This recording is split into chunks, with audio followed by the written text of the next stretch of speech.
17장 8절부터 14절 읽겠습니다.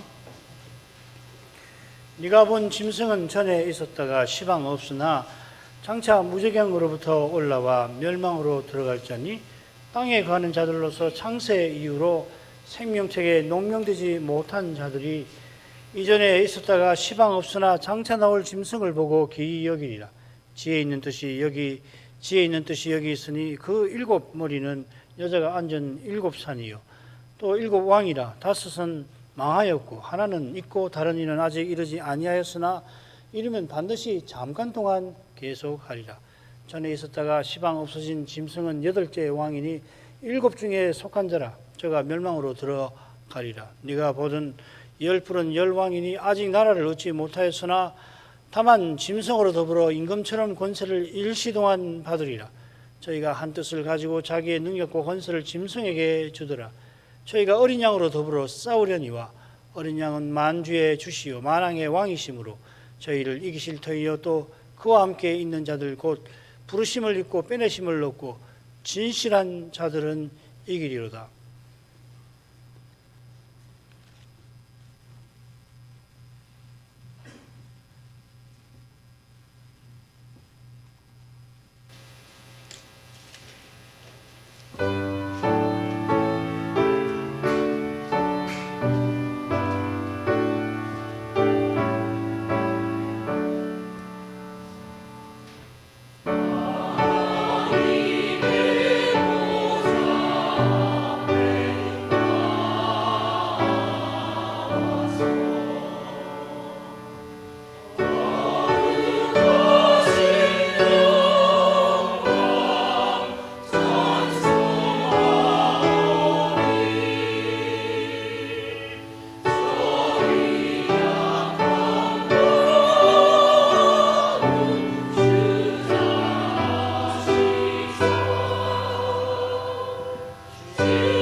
일곱 대접 천사 중 하나가 이상 여기는 요한에게 왜 기이 여기느냐 반문하고서 이어 음녀와 짐승의 비밀을 말합니다. 그 여자와 그 짐승의 그 비밀인데 여자는 간단히 그 여자라고 하고 짐승은 자세히 여자를 태우고 일곱 머리와 열 뿔을 가진 짐승이라 언급합니다. 그리고 이어서 이 짐승이 가진 일곱 머리와 열 뿔에 관하여 설명을 합니다. 먼저 짐승이 누군지, 땅에 가는 자들이 왜 이 짐승을 기이 여기는지 알려줍니다. 8절입니다. 짐승은 전에 있었고 지금은 없고 장차 무저갱으로부터 올라와 멸망으로 들어갈 자입니다.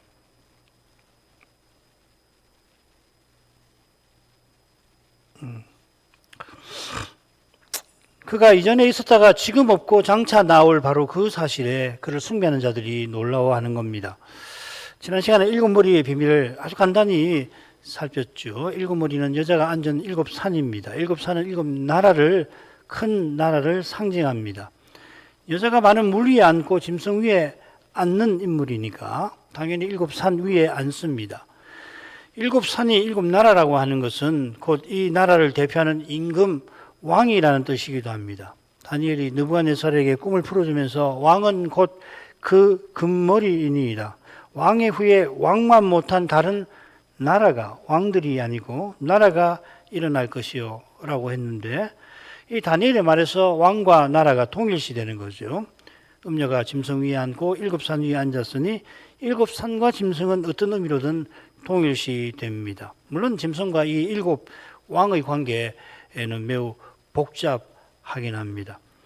천사가 일곱 산이 일곱 왕이라고 해설하고서는 다섯은 망하였고 하나는 있고 다른 이는 아직 이르지 않았다 합니다.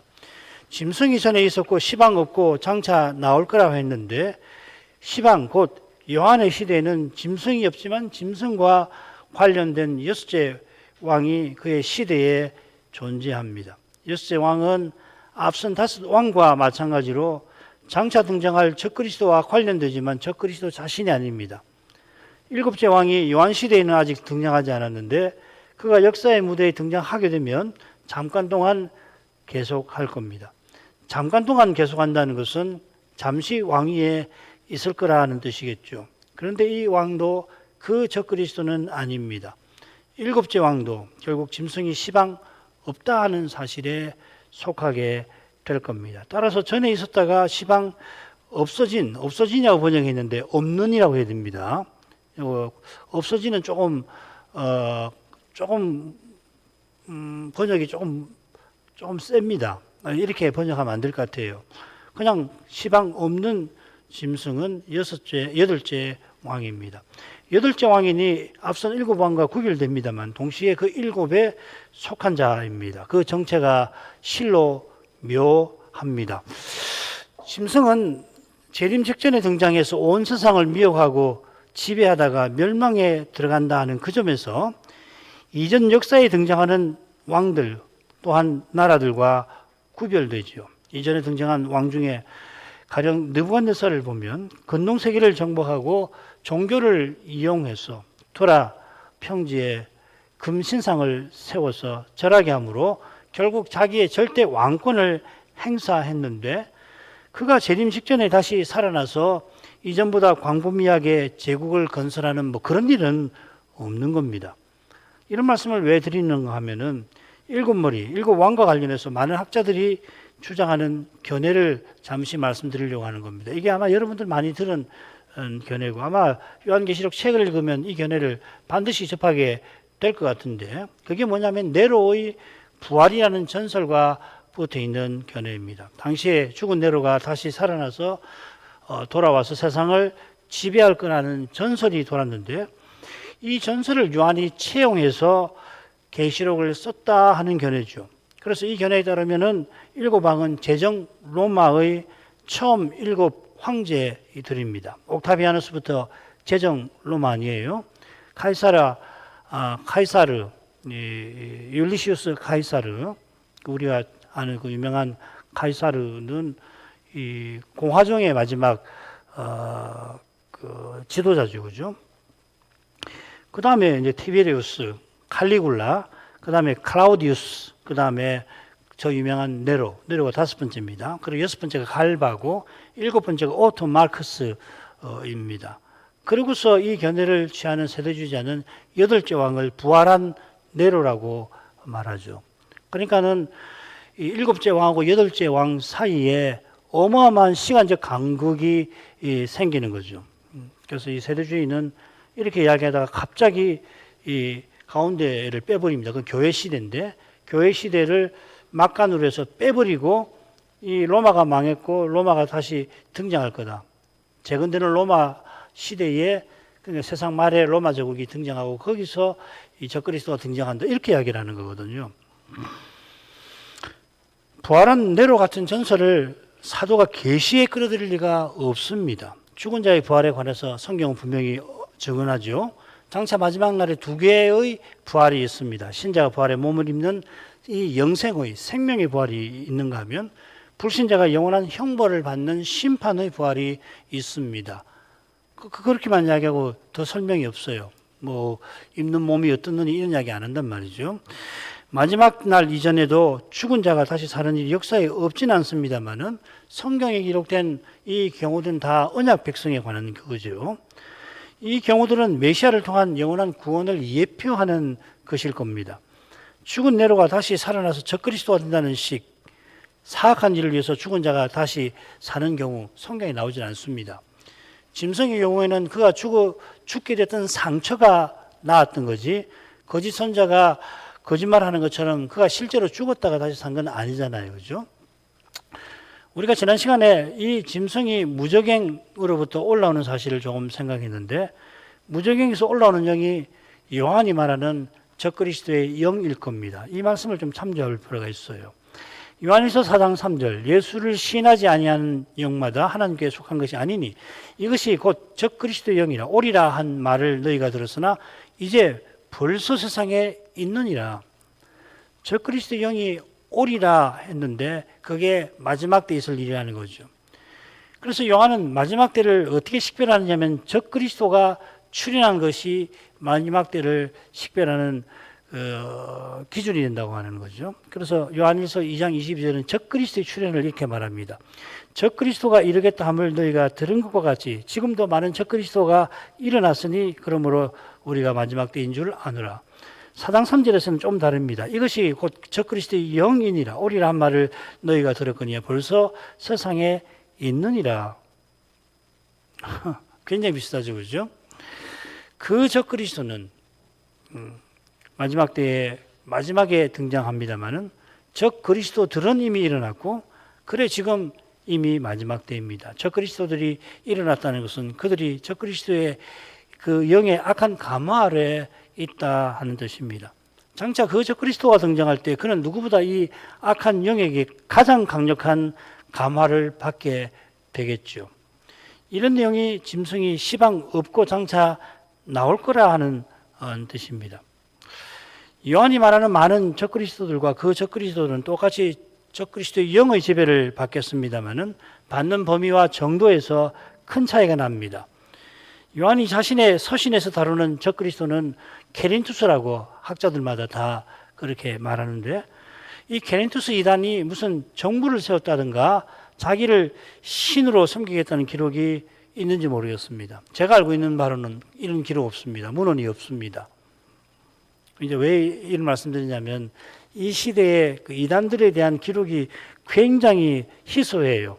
대개 나중에 변증하는 이 사도들, 교부들 글 안에 이들의 내용이 있어가지고서 정보가 많지 않은데, 아무튼 지금까지로는 뭐 이 케린투스가 왕이 됐다든지 혹은 자기를 신처럼 섬기라고 했다든지 그런 이야기 없습니다.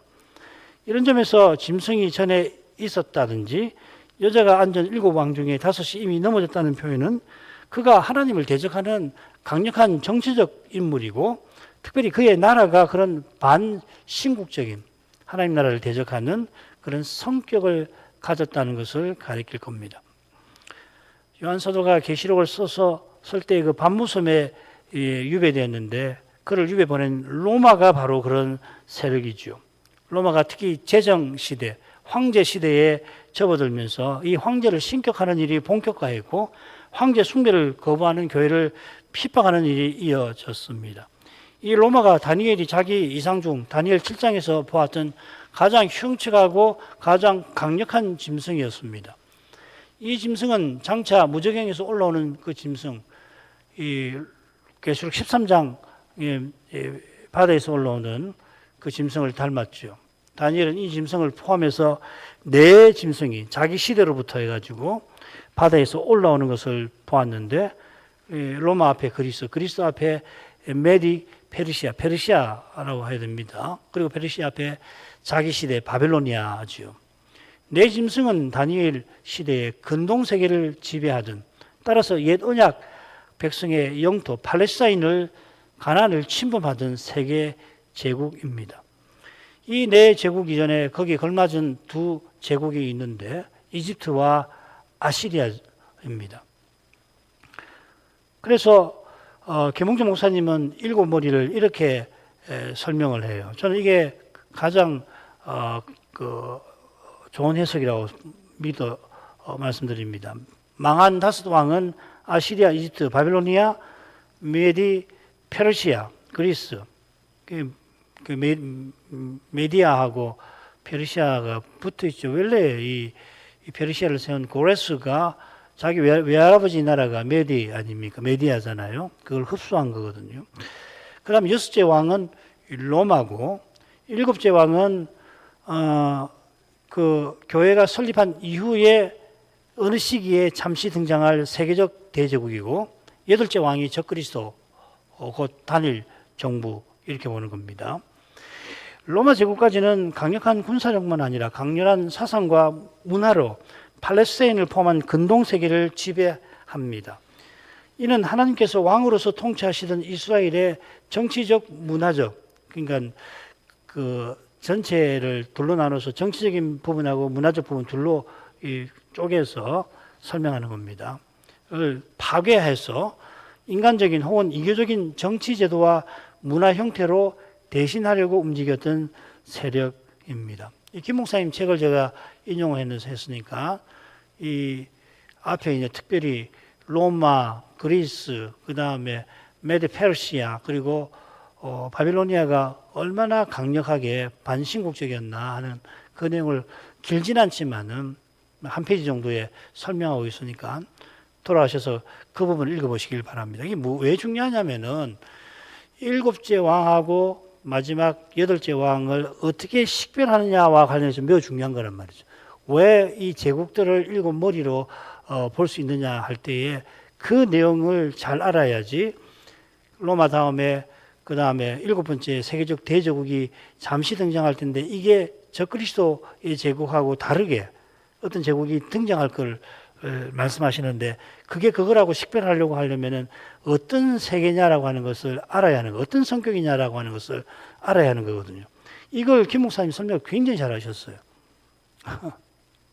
아마 계시록 관심 있는 분들 뭐 다른 주석서 보시면 알겠지만 이 정도 설명을 찾기는 어려울 겁니다. 그리고 이게 굉장히 중요합니다.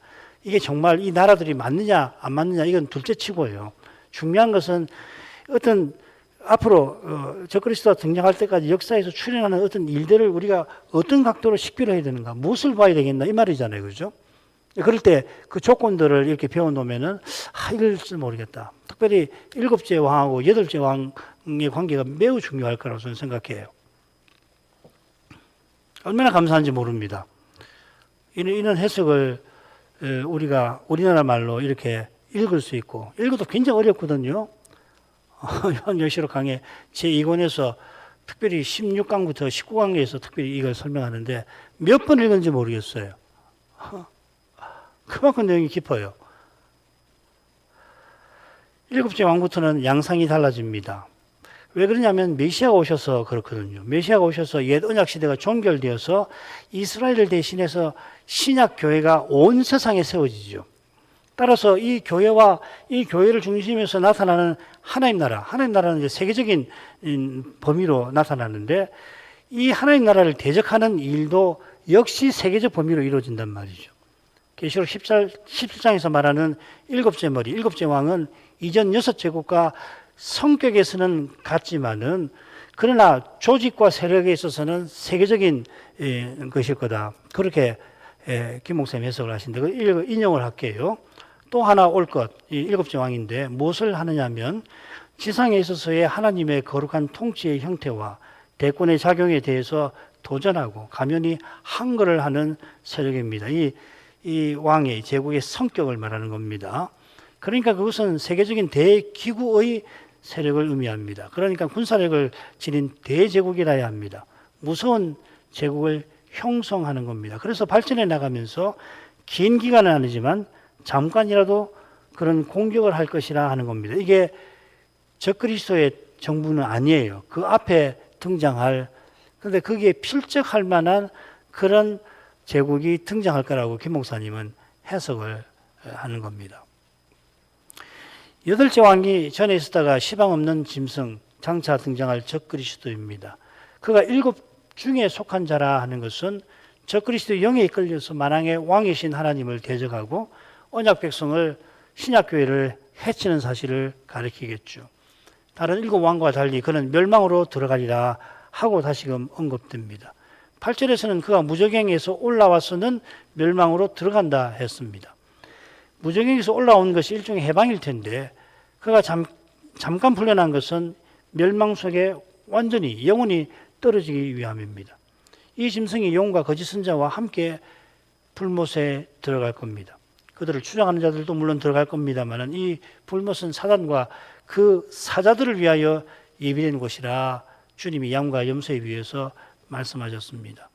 하나님께서 짐승을 거기 던지실 때 하나님의 심판은 종결됩니다. 이게 멸망에 들어가리라는 표현에 담긴 뜻일 겁니다.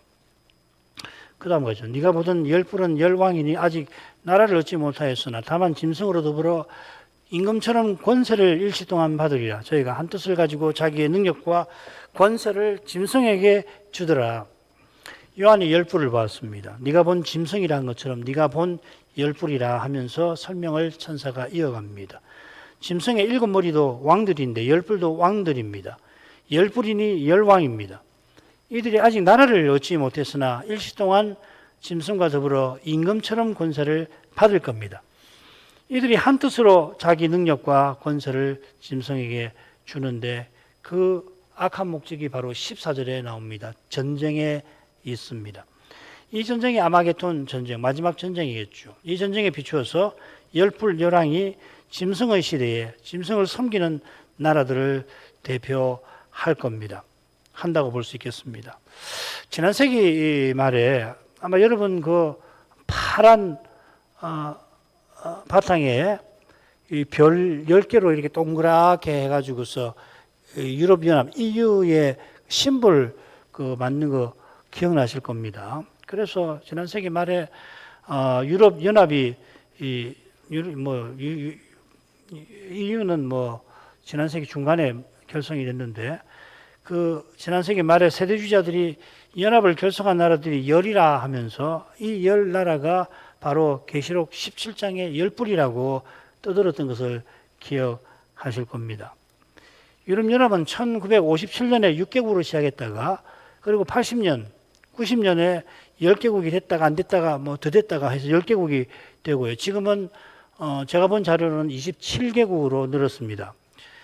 계시록 해석 학파 중에 과거주의는 열불이 계시록을 기록할 때 70년대 이전에 10명의 로마 황제들이라고 주장하죠. 왜냐하면 과거주의는 이 계시록의 대부분의 내용은 예루살렘 70년 멸망을 예언하는 책이라고 보기 때문에 이런 해석이 나오는 거예요.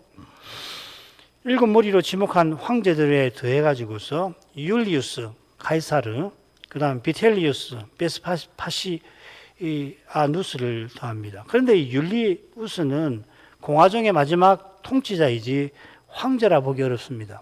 역사가들은 율리우스 카이사르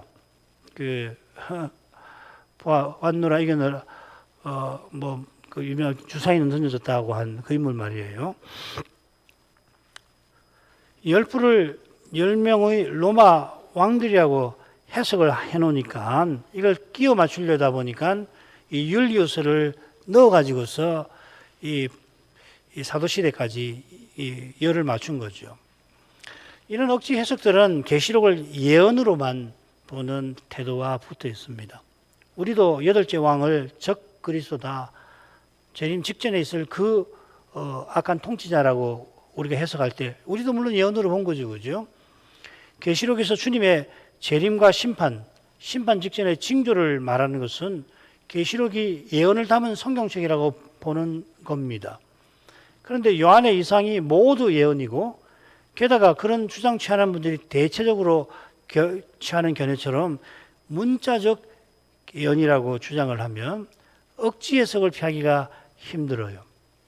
예를 들면 마병대 장면에 보면 2만만의 군대가 등장하는데 이 문자적으로 해석하는 분들, 이 특별히 세대주의자들인데 이 미래론자 우리나라에 많은 분들입니다. 우리나라에 계시록 뭐 강의한다 뭐 한다 그러면 대부분 세대주의입니다. 그분들은 그야말로 2억의 군대가 먹이토산 아래 집결해서 거기서 전쟁이 실제로 벌어진다고 하잖아요. 거기 2억 명이 모이려면은 공간이 확보돼야 되니까, 그러니까 먹이토산 아래에서 에스라 엘론 그 평원에 지진이 나가지고 그 군대가 다 모일 수 있는 공간이 확보된다는 거 아니에요. 분명 마지막 전쟁이 일어납니다만은 그 전쟁이 적어도 계시록의 3군데 이상에서 다뤄집니다. 3군데의 여러 표현을 문자적으로 일치시킬 수가 없습니다. 결국 다른 전쟁으로 보거나 무리한 해석을 취하는 수밖에 없어요.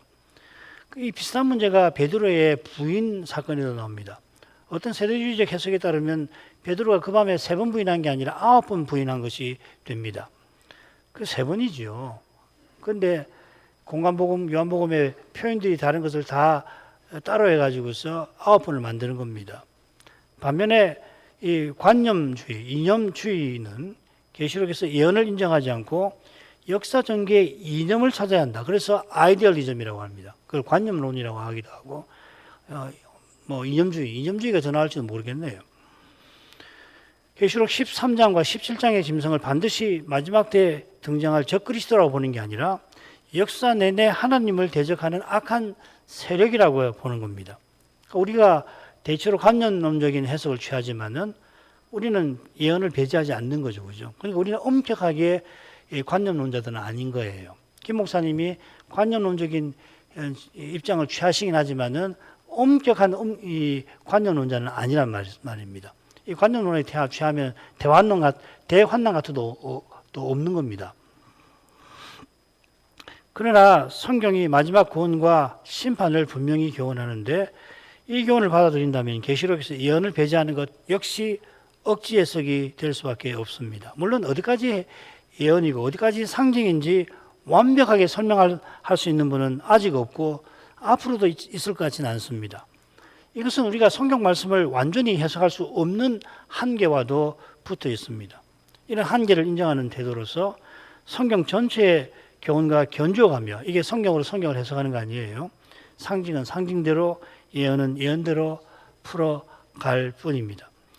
우리가 7머리를 역사에 등장한 제국들로 해석한 것은 다니엘의 예언에 무엇보다 근거한 겁니다. 다니엘 7장에 넷째 짐승이 10뿔이 나옵니다만은 넷째 짐승이 계시록 13, 17장에 등장하는 짐승과 붙어 있지만 다르지요.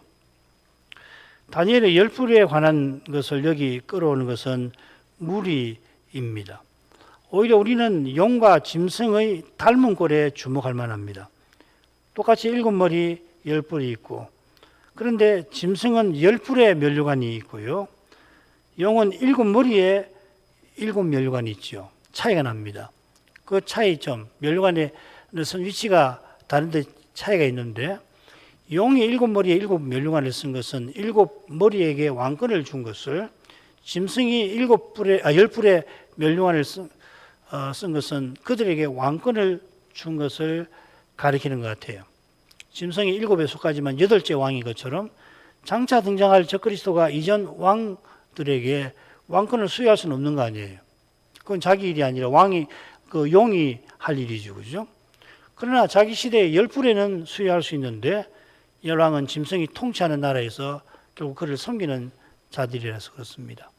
짐승이 용을 닮았지만 짐승의 10뿔과 용의 10뿔은 동일한 존재가 아니라 동일한 의미입니다. 타락한 세상의 모든 왕들, 모든 통치를 공통으로 가지게 되겠죠. 10뿔 곧 왕들이 한 뜻을 가지고 자기의 능력과 권세를 짐승에게 줍니다. 한 뜻이듯이 그들이 짐승에게 준 능력과 권세도 각각의 것이 아니라 그들 전체의 것입니다. 매우 기이한 일입니다.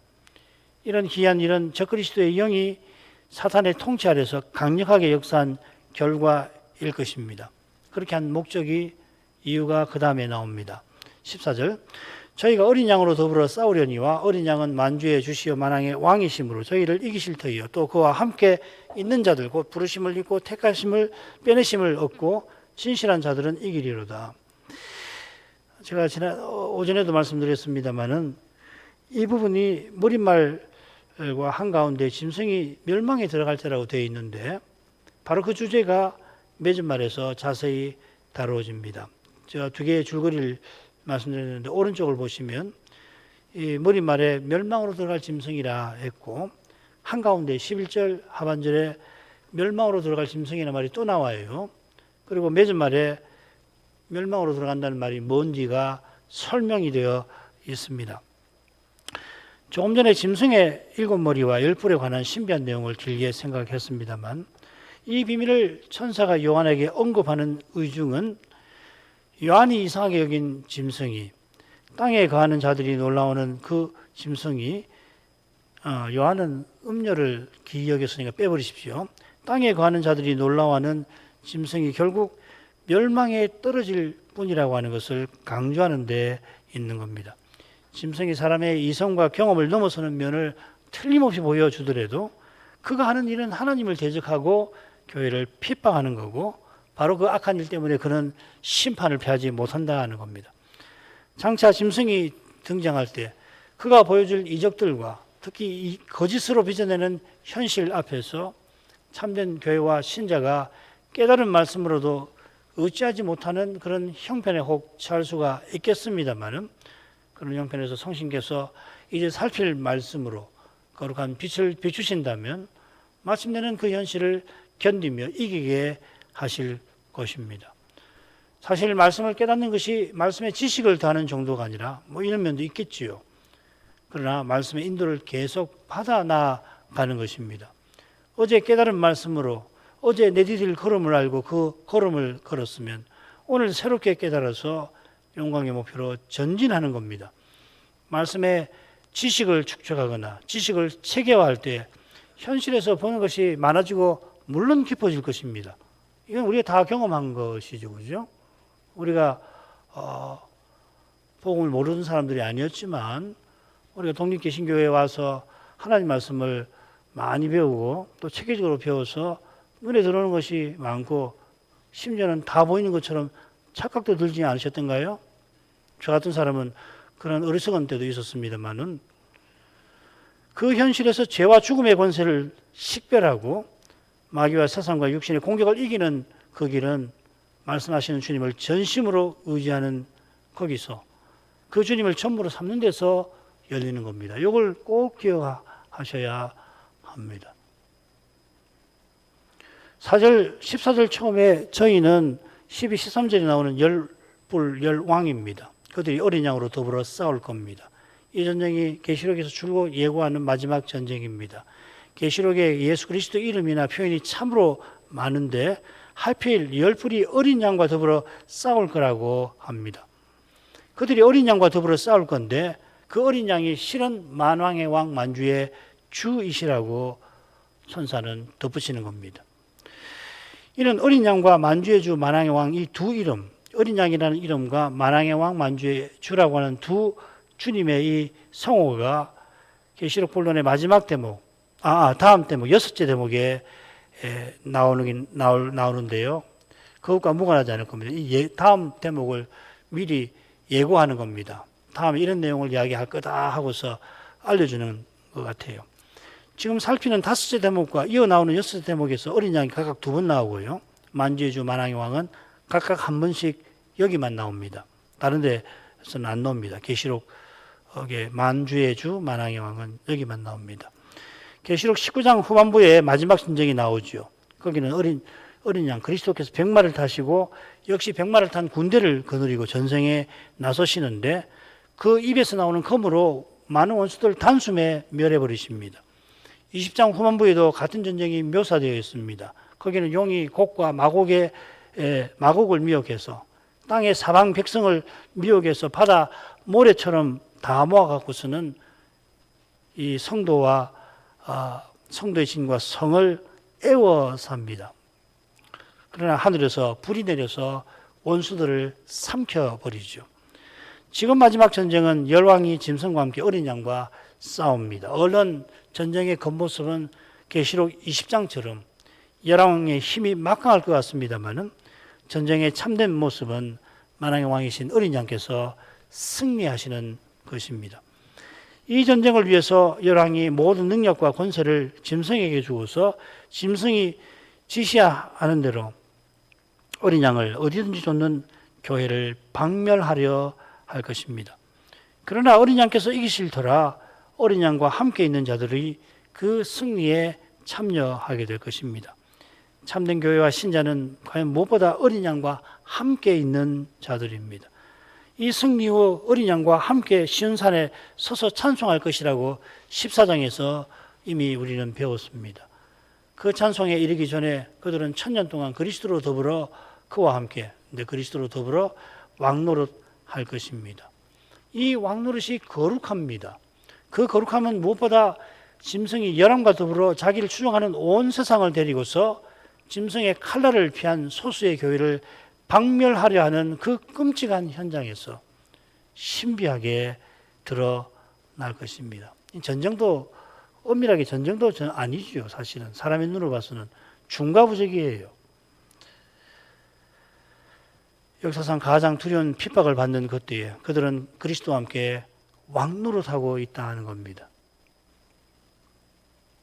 수세에 몰려가지고 곧 마을같이 보이는 그 소수의 성도와 교회가 실은 왕노릇에 참여하고 있는 중이라는 겁니다. 이런 열왕이 짐승을 모시고 어린 양으로 더불어 싸우려 하는 데서 드러나는 아이러니와 차원이 다릅니다. 사람 눈에는 짐승과 열왕이 승리하지 않을 도리가 없어 보입니다마는 반드시 패배하고 맙니다. 거기에 만왕의 왕이신 그리스도의 거룩한 영광이 결정적으로 드러나겠죠. 그런 영광이 역사의 끝에만 나타나는 게 아니라 역사 내내 그리스도와 함께 고난받는 신자를 통하여 드러납니다. 사람 보기엔 지는 거예요. 심지어 고난받는 사람 기꺼이 지는 거예요. 그리스도를 위해서 뭐든지 버리고 양보하려고 하는 거라고. 그건 질 수밖에 없잖아요. 사람의 방식들에서 어떻게 이기나요? 근데 기꺼이 그 방법을 택하는 거라고. 그래서 고난을 받는 거라고. 이걸 모르면은 하나님 뜻 말하고 뭘 말하고 하지만 결국 사람의 힘과 꾀로 이기려고 드는 거 아니에요. 지는 걸 견디지를 못하는 거라고. 이겨야 되는 거라고. 얼마나 신비합니까? 이게 왕노릇이에요. 그런데 이게 왕노릇이라고 해요. 수십 년 평생을 교회 다니고 하나님 말씀을 배워도 이걸 모르면은 어떻게 되겠습니까? 그러면은 아무리 개혁신앙, 복음주의 신앙 다 이야기해봤자 사람으로 행하는 거라고요.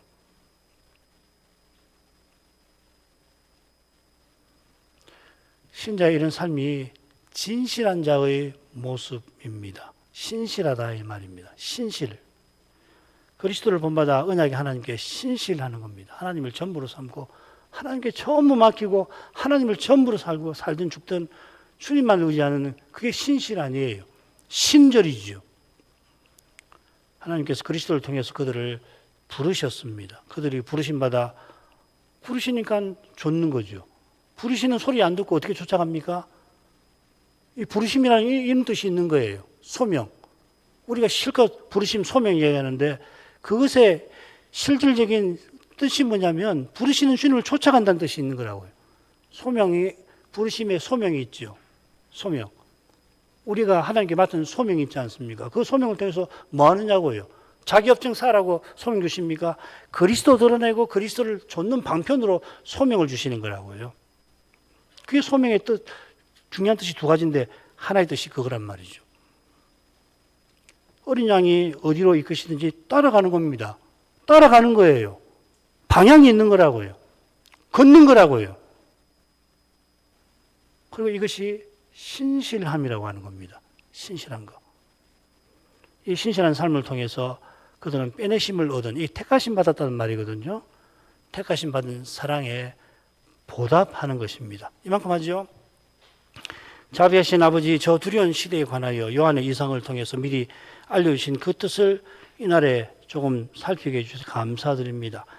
요한이 음료를 보고 심히 기이 여길 때에 천사가 기이 여기지 말라며 그 음료를 태운 짐승에 관해서 자세히 비밀을 알려주었습니다.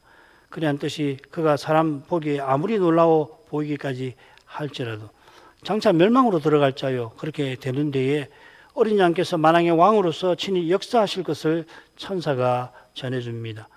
그가 어린 양을 대하듯 그렇게 주님의 교회를 함부로 대하되 자기 추정하는 온 세상의 힘과 꾀를 총동원하겠지만 그러나 그가 업신여길 그 교회의 머리는 그들의 눈에는 어린 양같이 보일지라도 만주의 주이시고 온 세상보다 높으신 분인 것을 저희들어 기억하게 하시나이다. 사람 보기에 필피하는 것 같고 실제로 세상처럼 살지 아니하니 실제로 질 수밖에 없을지라도 그런 믿음의 고난을 통하여서 주님의 거룩한 이김이 드러나게 하시는 줄 믿습니다. 이 이김이 얼마나 강력하고 최종적이며 결정적인지를 모르지 않게 해 주옵소서. 이런 깨달음으로만 높이 되신 그리스도의 그 심정과 태도를 조금이라도 알고 본받게 되겠나이다. 살든지 죽든지 염려를 다 주님께 맡기게 해주시고 그리하여 성심께서 깨닫게 해주시는 바를 조차 구할 바를 아버지께 구하면서 다만 아버지의 그 선하신 처분을 겸손히 받들게 해 주옵소서. 예수님 이름으로 기도합니다. 아멘.